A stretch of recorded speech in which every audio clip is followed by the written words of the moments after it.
말씀 시편 113편의 말씀 속에서의 주제는 하나님과 같은 자 누가 있을까?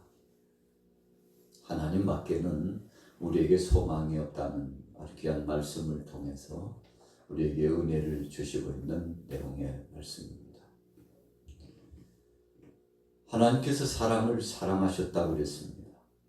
요한복음 3장 16절 말씀 속에 하나님께서 세상을 이처럼 사랑하사 독생자를 주셨으니 누구든지 저를 믿는 자마다 멸망치 않고 영생을 얻게 하려 하셨다고 말씀하셨습니다.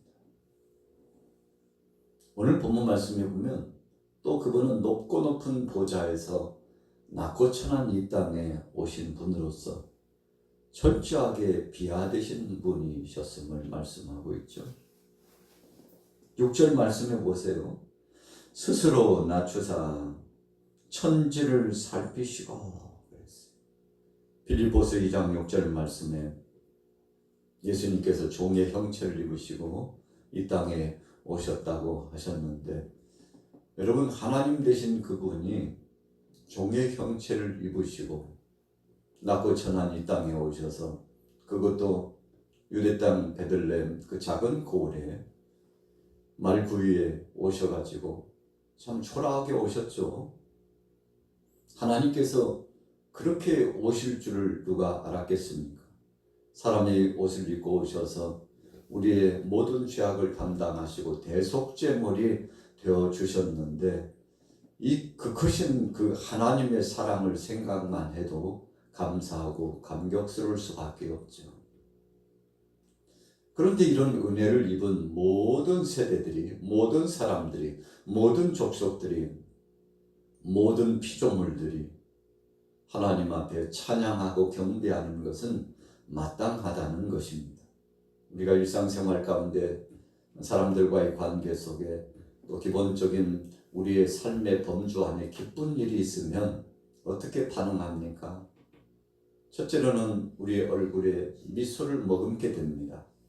그 기쁨을 혼자서는 주체할 수 없어가지고 바로 사랑하는 이웃 동료들에게 자신의 기쁜 사연 이야기를 계속 전달하게 됩니다. 주체할 수 없는 거죠. 감격스럽고 감사한 겁니다. 어떻게 보면 자랑거리가 된 거죠. 드러내고 싶어하고 함께 공유하고 싶은 그런 선한 충동이 우리 속에서 발동했기 때문 아니겠습니까? 이스라엘 백성들이 애굽에 430년 동안 있다가 출애굽하게 되는 참 영광스럽고 복된 역사가 진행됐죠. 이 역사는 이미 하나님께서 그 일이 있기 전에 믿음의 조상 아브라함에게 약속을 해주셨죠. 그를 고향에서 떠나게 하시고 친척 가운데서 떠나게 하시고 그의 아비 집에서 떠나게 하셨던 그 하나님이 그냥 무작정 떠나게 하시지 않고 약속의 말씀을 주셨습니다. 그래서 그 약속의 말씀을 믿고 아브라함은 갈 바를 알지 못했지만, 눈에 보이지 않고 손에 잡히지 않고 귀에 들리지 않았지만 하나님이 주신 그 약속의 말씀을 붙잡고 순종하며 갔습니다. 주님이 주신 말씀이 그에게 임할 때마다 아멘, 아멘으로 화답하고 믿음으로 갔죠. 그런데 그렇게 약속했던 하나님께서 약속하신 대로 때가 되매 하늘의 별처럼 땅의 모래알처럼 엄청난 많은 대군이라고 그랬죠. 하나님의 자녀로 택한 백성으로 대군이 되어가지고 애굽에서부터 이제 나오게 되는데, 때를 이루면서 나오게 되지 않았습니까?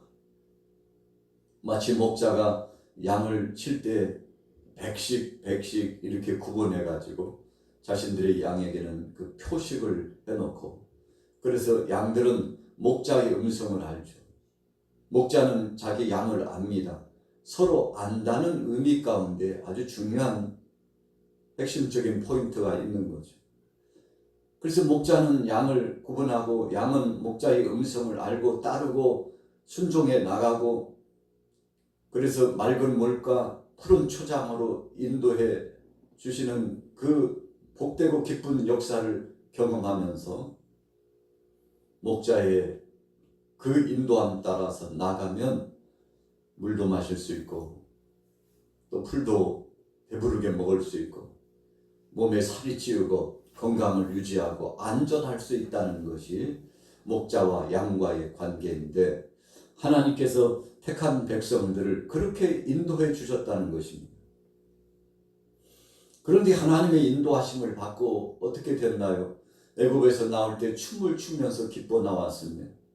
그러나 사면 초가의 위기가 맞닥뜨려지고 절체절명의 위기감 속에서 홍해 앞에 머물러 건널 수 없는 참 안타까움 속에 앞에는 홍해가 막혀있고 뒤에는 애굽의 철병거가 600승이나, 여러분 600승의 철병거라면 만만찮은 군대의 세력이죠.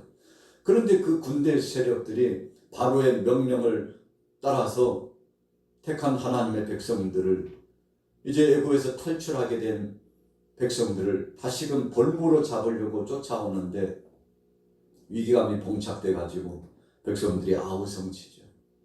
여러분, 우리 사람들은 기본적으로 잘 되면 자기 탓이고 잘 안 되면 이웃 탓을 하고 지도자 탓을 하고 앞에 리더자 탓을 하고, 그것이 보편적인 생각인데 애굽에서 나왔던 이 60만, 장정만 60만이고 노약자를 합하면 180에서 200만 정도 되는 이 백성들이 다르지 않았습니다.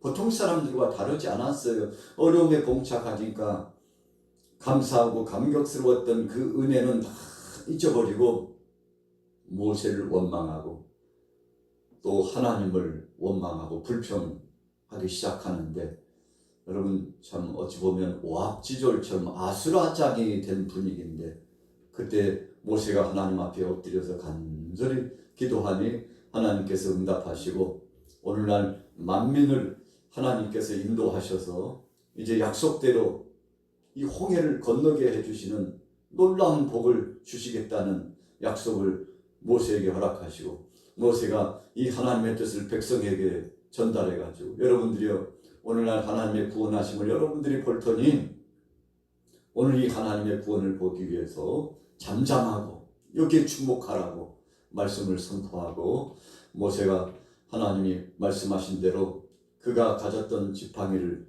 홍해를 향하여 내어미니 홍해가 열리고, 그리고 모든 백성들이 마른 땅처럼 건널 수 있는 복을 누리고 감격스러운 상황이죠. 홍해를 다 건넜는가 싶었는데 뒤에서 쫓아오는 애굽의 철병거들이 점점점 가까이 오는데 하나님께서 그 깊은 홍해에 애굽의 군사들을 다 수장시키고 택한 하나님의 백성들은 안전히 홍해를 도하할 수 있도록, 건널 수 있도록 하나님께서 은혜로 역사해 주셨는데, 홍해를 건넌 다음에 이 백성들이 뭘 했나요? 모세와 미리암이 하나님 앞에 먼저 선대에 서가지고 미리암은 소고를 치고 모세는 지도자로서 손을 높이 들고 하나님 앞에 찬송하고 영광 돌리니까 모든 백성들이 함께 일제히 하나님을 찬양하고 영광 돌렸죠. 뭐라고 찬양하고 경배했습니까? 홍해를 건너게 하신 하나님, 그리고 뒤따르던 애굽의 군사들을 하나님께서 징치하시고 수장시킨 그 하나님, 우리를 약속대로 인도하시는 하나님, 택한 백성들을 버리지 아니하시고 끝까지 약속의 말씀대로 살리시고 회복하신 하나님 등등등등 하면서 하나님을 찬양하고 영광 돌리게 됐는데, 여러분 마땅히 성도들이 해야 될 바요, 하나님의 자녀들인 그런 자세를 가지고 감사하고 찬양하고 경배해야 되는 것이죠. 자, 오늘 시편 113편도 다르지 않습니다. 시편 기자가 왜 이렇게 기분이 좋고 감격스러워하는지, 하나님 앞에 손을 들고 찬양하고 할렐루야로 경배하고 영광을 돌립니다. 그 이유에 대해서 조목조목 구절마다 말씀하고 있잖아요. 자, 1절에서는 여호와의 종들아 그랬어요. 여러분들은 하나님의 종이기 때문에, 종이라는 것은 주인 되신 그 하나님께 속했다는 것입니다. 그래서 우리가 주종 관계 합니다만, 종은 주인을 위하여 자기의 생명까지도 내어놓는 것이 종의 신분이었죠. 그래서 하나님께서 우리를 종이라고 불러주시고 우리는 하나님의 종이라고 우리가 신앙 고백하는 것은 하나님이 우리의 생명의 주권자라는 고백입니다. 어떤 때는 왜 하필이면 좋은 용어 많은데 왜 종이라고 할까? 왜 종이라고 하지? 여러분, 그렇게 우리가 일반적 피상적으로는 생각할 수 있는데, 그러나 종이라고 표현하는 것은 하나님의 절대적인 주권을 인정하는 거죠. 그리고 그분이 내 삶의 일거수일투족을 책임져 주시고 자나깨나 앉으라서나 무엇을 하든지 어디를 가든지 하나님이 통괄하시고 책임져 주시고 인도하시고 보호자가 되어 주신다는 거죠. 그래서 1절 말씀에 여호와의 종들아 찬양하라, 여호와의 이름을 찬양하라 라고 말씀했을 때 이 종들의 신분은 참 귀하고 복된 하나님께 속한 백성이라는 의미가 있으니 참 감사하고 감격스러운 것이죠. 그래서 우리가 하나님 앞에서 주여 이 종을 용서하시고 이 종을 붙들어 주시고 이 종을 책임져 주시고 이 종에게 주님 선하신 주님 뜻 가운데 복을 내려주시고 하나님의 선하신 섭리 따라 살아갈 수 있도록 성령으로 어거해 주시고 지배해 주옵소서라고 주님 앞에 우리가 고백하며 영광 돌리고 청원할 때 그 표식과 표징과 하나님의 부르신 칭호는 영광스럽고 복된 것이라는 거죠. 자, 2절에 보세요. 그분은 이제부터 영원까지 찬송을 받기에 합당하신 하나님이라는 것입니다. 그래서 하나님은 회전하는 그림자도 없이 변찮는 분이, 혹시라도 사람들은 약속을 해놓고도요, 무슨 소리야, 언제 내가 약속했는데, 아이고 석 달 전에 약속했잖아, 내가 여기 메모해놨는데, 나는 지금 약속 장소에 기다리고 있는데 왜 안 나오는 거야, 아이고 내가 깜빡했네. 여러분, 이렇게 사과하고 내가 잘못했다고 그러면 그래도 나은데, 어떤 때는 민망하고 한편으로는 속상하기도 하니까, 아니 내가 언제 약속했냐고, 언제. 진짜 마음 상하네. 화날라고 그러네. 내가 언제 약속했냐고, 안 했다니까. 여러분, 이렇게 마치 꼬리를 뒤로 빼듯이 부정하면 서로 의가 상하고요, 서로 상대방이 속상하고 그러지 않습니까? 여러분, 우리 사람은 그렇게 될 수 있다는 것입니다. 깜빡할 수도 있어요. 어떤 때는 예기치 못하게 자신에게 불리한 상황이 닥치면 모든 것을 부정해 버릴 수도 있어요. 우리 사람들은 그렇게 약하고 때로는 우둔하고 지혜도 부족하고 실수도 많고 사람들의 마음이 변화무쌍한데, 그러나 하나님은 한 번 약속하신 그 말씀은 철저하게 지키시고, 세월이 지나가도 세대가 변화도 세상이 흉흉하고 어떤 모양의 형태의 그 모습들이 드러나도 하나님은 우리 곁에서 항상 함께해 주신다는 거예요. 그래서 오늘 시편 기자는 이제부터 영원까지 하나님을 찬양할 수밖에 없고, 그분은 그렇게 찬송과 경배를 받기 합당하신 분으로 마음이 뿌듯하고 감사하고, 하나님 그분을 생각만 해도 마음이 기분이 좋고 감격스러워서 견딜 수 없는, 주체할 수 없는 은혜에 사무치게 된 것이죠. 자, 3절 보세요. 해 돋는 데서부터 해 지는 데까지 여호와의 이름이 찬양을 받으시리로다. 여호와는 모든 나라보다 높으시며 그의 영광은 하늘보다 높으시도다. 여러분, 아침에 동력에서 해가 떠오르고 서쪽에 해가 기울어질 때까지 적어도 약 12시간 정도를 지나는 동안에 우리가 하루 일과를 보면 이 모든 것을 하나님이 하셨다는 사실을 발견하게 되죠. 낮에도 그렇지만 저녁 시간에도 마찬가지입니다. 절반의 시간, 저녁 시간을 보낼 때도 하나님께서 우리에게 쉼을 주시고 또 새로운 다음 한 날을 고대하게 하신 하나님 감사하다고 묵상하면서 하나님 앞에 영광 돌리게 되죠. 그래서 해가 뜨는 것부터 해 지는 데까지, 여러분 우리가 지리적으로 보면 해 뜨는 저 동쪽에서부터 해 지는 저 서쪽까지 하나님께서 통괄하시고 지배하시며 함께 하시니 감사하다. 동쪽에 있는 사람들도 하나님 보장하시지만 서쪽에 있는, 북쪽에, 남쪽에 있는 사람들도 하나님이 책임져 주시는 이 은혜. 그래서 해 뜨는 데서부터 해 지는 데까지라고 하는 것은 역사를 주관하시는 하나님, 우리의 일거수일투족을 책임져 주신 하나님을 찬송하는 거죠. 여러분 그래서 오늘 월요일 아침에 주님 앞에 주여, 어제 우리가 주일부터 새로운 출발을 했었는데 이제 토요일까지 이 한 주 동안을 주님 책임져 주시고 은혜 가운데 함께 주실 줄로 믿습니다. 여러분 이런 마음을 갖고 시작과 과정과 끝 지점까지 하나님이 지배하시고 인도하실 것을 다시 한번 마음속에 감사하고 영광을 돌리게 되는데 하나님이 기뻐하실 줄로 믿습니다. 자, 우리 같이 읽어볼까요? 5절 말씀입니다. 주제 말씀 시작. 여호와 우리 하나님과 같으신 이가 누구리요? 높은 곳에 앉으셨으나 스스로 낮추사 천지를 살피시고. 여러분 하나님의 사랑 가운데 극치의 사랑이, 하나님 되신 그분이 이 땅에 오셔서 우리의 모든 무거운 짐 질 거를, 우리의 죄와 허물을 담당해 주셨다는 거 아닙니까? 그래서 생각만 해도 감사해요. 그래서 세상에서 최고의 은혜, 최고 감사한 것은 하나님이 내 대신 모든 질고를 담당하시고 우리를 사랑해 주셨다는 것이죠.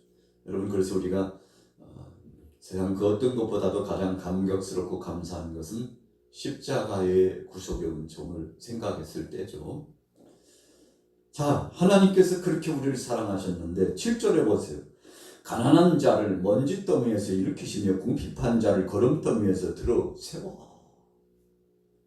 우리나라 초대교회 당시에, 한국교회 초대교회 당시에 선교사님들이 자신들의 모든 가산을 다 팔아가지고 그 선교 지원국에서 지원을 받아가지고 참 미개한 나라와 같은 이 조선 땅에 와가지고 생명의 복음을 증거해주고 하늘의 미랄처럼 희생되어서 참 전부를 내어주다가 어떤 때는 비참하게 순교를 당하기도 하고 어떤 때는 사람들 앞에서 귀감이 되고 선한 영향력을 끼치는 놀라운 역사들이 많았는데, 여러분 복음이 처음 들어왔을 때 이 조선 땅이 얼마나 가난했는지 몰라요.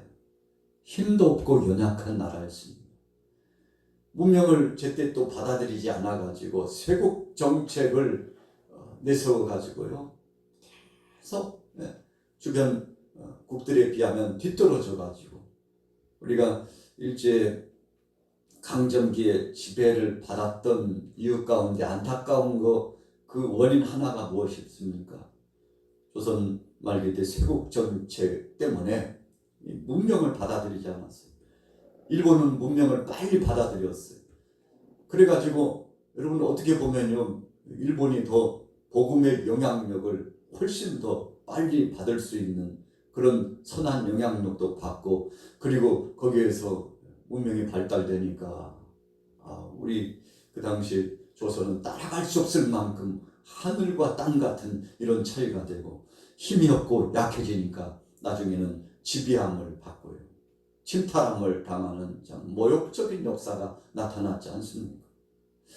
그럴지라도 복음이 들어와서 그때부터 우리 조선 땅이 새로운 개혁과 변화의 신바람이 일어나가지고 하나님의 은혜 가운데서 모든 사람들이 하나님 앞에 감사하고 은혜 가운데서 새롭게 나라의 토대를 세우고 가정의 토대를 세우고 주위에 있는 이웃들이 연합하고, 그래서 하나님이 보호하신 그 은혜 가운데 점점 좋아지고, 처음에는 지지리도 가난했는데 그 배고픔과 또 질병의 고통과 배우지 못하는 안타까움, 이 모든 것들을 회복되게 되는 기쁘고 복되는 역사가 나타나가지고 여러분 나라가 오늘날 이처럼 우리 대한민국이 세계에서 10위권 전으로 이렇게 발전한 나라가 되지 않았습니까? 이것이 다 하나님의 은혜입니다. 오늘 보면 성경 말씀 속에 가난한 자를 먼지더미에서 일으키시며 진짜 먼지더미 같은 나라 아니었습니까? 쑥대밭이 되었어요. 잿더미가 되었어요. 소망 없는 나라였습니다. 그런데 하나님이 보호하사 이 나라를 지금까지 흥왕하도록 역사해 주셨습니다. 여러분, 우리가 어제도 광장에 나가서 간절히 기도하고 교회에서도 기도하고 사랑하는 믿음의 백성들이 하나님 앞에 기도하잖아요. 뭐라고 기도했습니까? 나라가 바로 되기를 위해서 기도했습니다. 그러나 많은 매스미디어에서 사람들이 뭐라고 그렇게 합니까? 그냥 시끄러운데 그렇다. 진짜 너무한다. 우리가 쉼을 누릴 공간을 뺏어갔다. 여러분, 사람들은 표면적으로 자기 중심만 생각하는 거죠. 과거에 역사하시고 지금도 역사하시는 그 하나님의 은혜로 이 나라 이 민족이 이만큼 살게 되었다는 그 은혜를 다 잊어버렸어요. 심지어는 믿음을 가진 사람들조차도 다른 견해를 가지고서 비난하고 조롱하려고 하는 사람들까지 있는 것을 볼 때, 하나님의 은혜를 망각해도 너무 망각했구나 생각하는 것이죠. 자, 오늘 시편 기자는 알았어요. 하나님께서 해주셨다는 거죠. 7절 후미에 보니까 궁핍한 자를 거름더미에서 들어 세워. 여러분, 하나님께서 그렇게 세워주심으로 말미암아 강건케 된 것이죠. 지도자들 곧 그의 백성의 지도자들과 함께 세우시며 또 임신하지 못하던 여자를 집에서 살게 하사 자녀들을 즐겁게 하는 어머니가 되게 하셨도다. 여러분, 가정에서 자녀들이 어머니와 더불어서 함께 있다는 것은 참 평화롭고 아름답고 복된 것입니다. 그래서 가정이라고 하는 것은요, 행복의 기초의 출발점이요, 나라의 출발점이요, 교회 공동체의 출발점입니다. 가정이 귀중해요. 여러분, 그래서 이 가정을 지키자고 하나님 앞에 기도하고 하나님이 주신 이 선하신 뜻 섭리를 우리가 인정하고 고백하면서 살자고 우리가 외치며 복음을 전하는 거 아니겠습니까? 임신하지 못하던 여자들, 그런데 하나님께서 생명의 태시를 허락해 주셔가지고 사라가 90세의 나이에 태의 문이 닫혔는데 하나님이 열어주셔가지고 아이를 가질 수 있도록 해 주셨잖아요. 여러분, 얼마나 감사한 것입니까?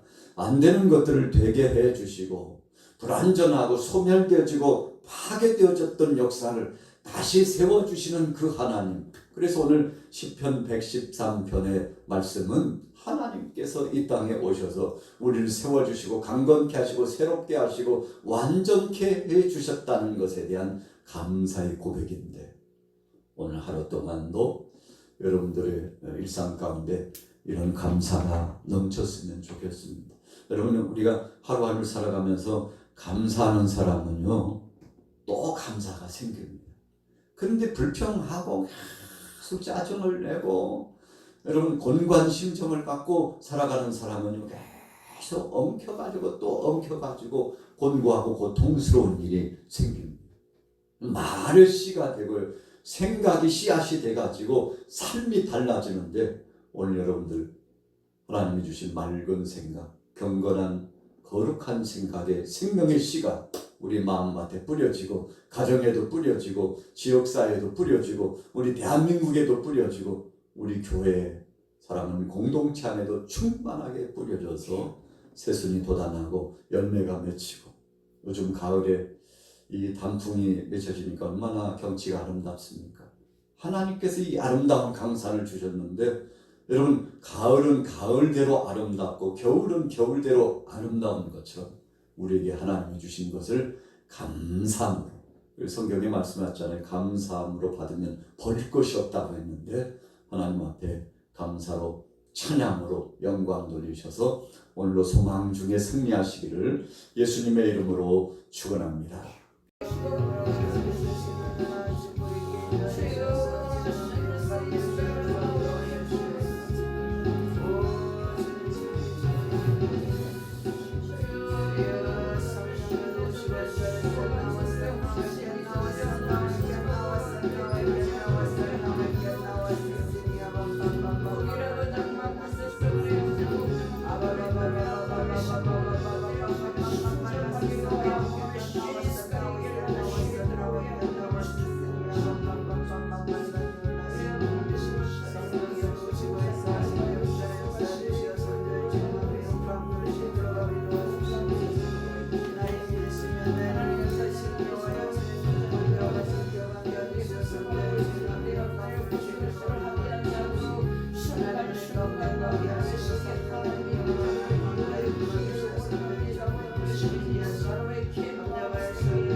예수 저들에게 아버지를 건강하고 축복과 시간을 주시는 복 받게 하나님 야수고 우리 목사님 하나님 예수 바닥에 주님을 하나님 주시옵시고 건강하고 예수 주시옵시고 걷는데 아버지 생활하게 되지 않으시옵시고 올라가지 않을까 올라가지 않냐 아버지 도와주시기를 간절히 원하오니 우리 김기현 집사님 아버지 건강을 축복하여 주시옵소서 메시고 시켜주시옵소서 나의 알려주는 많은 주님이 아버지 메시 시간 기도하오니 아버지 메시 우리하고